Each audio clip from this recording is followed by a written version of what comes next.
Doctor मान सिंह, सह आचार्य भूगोल, राजकीय महाविद्यालय झुंझुनू। आज का विषय है वेगनर का महाद्वीपीय विस्थापन सिद्धांत। पूर्व अध्ययन में हमने वेगनर महोदय के महाद्वीपीय विस्थापन सिद्धांत का सामान्य परिचय एवं वेगनर द्वारा माने गए मूल आधारों की चर्चा की गई थी, जिसमें वेगनर महोदय ने इस सिद्धांत में पेंजिया की चर्चा की है। कार्बोनिफेरस युग के अंतिम समय में पेंजिया का विभाजन मानता है। उत्तरी भाग में अंगालैंड, दक्षिणी भाग में गोंडवानालैंड तथा इन दोनों के मध्य में टैथिस सागर बना। वेगनर महोदय ने अपने सिद्धांत के पक्ष में निम्न तर्क दिए हैं। सिद्धांत के पक्ष में तर्क: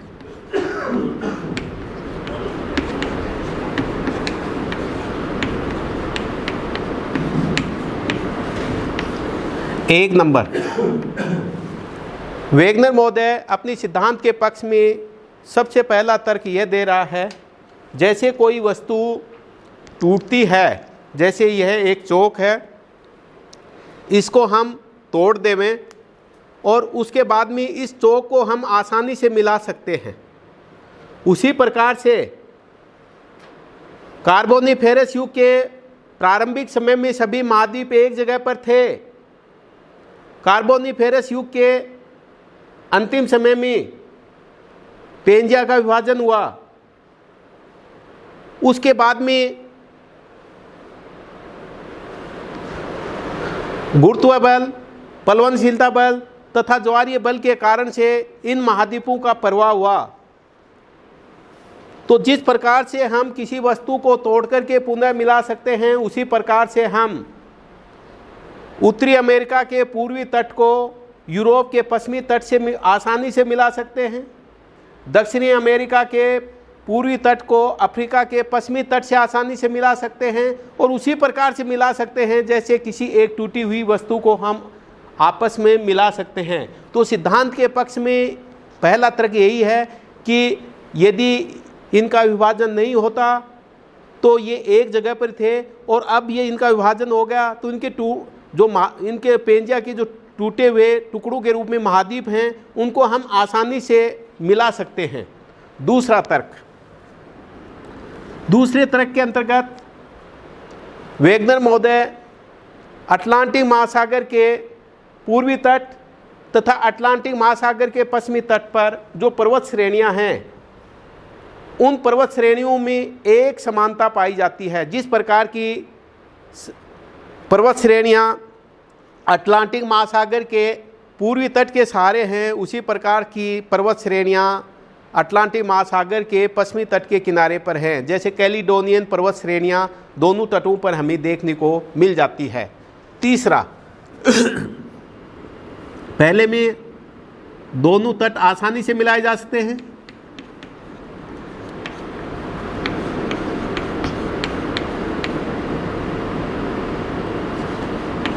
दूसरा, पर्वत श्रेणी दोनों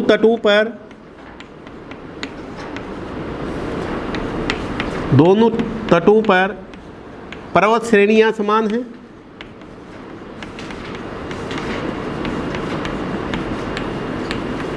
तीसरा,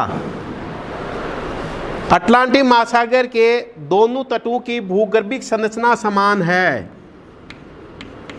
भूगर्भिक संरचना एक जैसी है, जो इस बात को इंगित कर रही है कि कभी ये आपस में एक दूसरे से मिले हुए थे। चौथा, चट्टानों में पाए जाने वाले फॉसिल्स या जीवाश्म एक जैसे पाए जा रहे हैं, या जीवाश्म एक जैसे पाए जा रहे हैं, जो इस बात को इंगित कर रहे हैं कि ये पहले कभी एक दूसरे से मिली हुई थी। पांचवा, ग्रीनलैंड निरंतर पश्चिम की तरफ 3 से 4 सेंटीमीटर प्रवाहित हो रहा है, जो महाद्वीपीय विस्थापन सिद्धांत को इंगित कर रहा है। ग्रीनलैंड का पश्चिम की तरफ स्थानांतरण।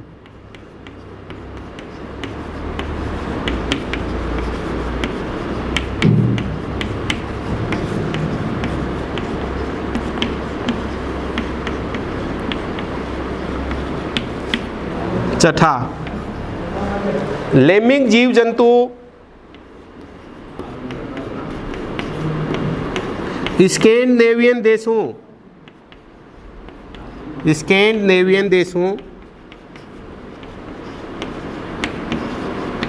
इन स्कैंडिनेवियन देशों में हम 3 देशों को शामिल करते हैं, स्वीडन,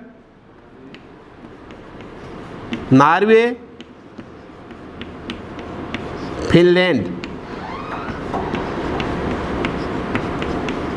इन देशों में लेमिंग नामक जीव पाया जाता है। इस जीव की एक अद्भुत विशेषता है कि यह निरंतर पश्चिम की तरफ दौड़ता रहता है। प्राचीन समय से ही इसकी आदत बनी हुई है। वह आदत इसलिए बनी हुई है कि पहले कभी ये सभी स्थल खंड एक दूसरे से मिले हुए थे और बेरोक टोक ये जीव पश्चिम की तरफ दौड़ते रहते थे। लेकिन जैसे ही महाद्वीपीय विस्थापन सिद्धांत के कारण से इनका विस्थापन हो गया और जैसे ही ये लेमिंग जीव पश्चिम की तरफ दौड़ते रहते हैं, उसके कारण से सागरीय भागों में निरंतर डूब करके मरते रहते हैं। यह भी एक प्रकार से इस चीज़ को इंगित कर रहा है कि पहले कभी स्थल भाग एक दूसरे से जुड़े हुए थे। 7वां, कार्बोनिफेरस युग में हुए हिमावरण के अवशेष। कार्बोनिफेरस युग में हुए हिमावरण के अवशेष हमें दक्षिणी भारतीय क्षेत्र, दक्षिणी अफ्रीका, ऑस्ट्रेलिया, अंटार्कटिका, ब्राज़ील जैसे देशों में मिलते हैं, जो इस बात का संकेत है कि पहले कभी ये सभी एक दूसरे से जुड़े हुए थे और यहाँ पर डरबन के चारों तरफ जब हिमावरण का प्रसार हुआ तो इन क्षेत्रों में भी हिम का आवरण हुआ। 8वें, कार्बोनिफेरस युग में हिमावरण के समय ग्लोसोप्टेरिस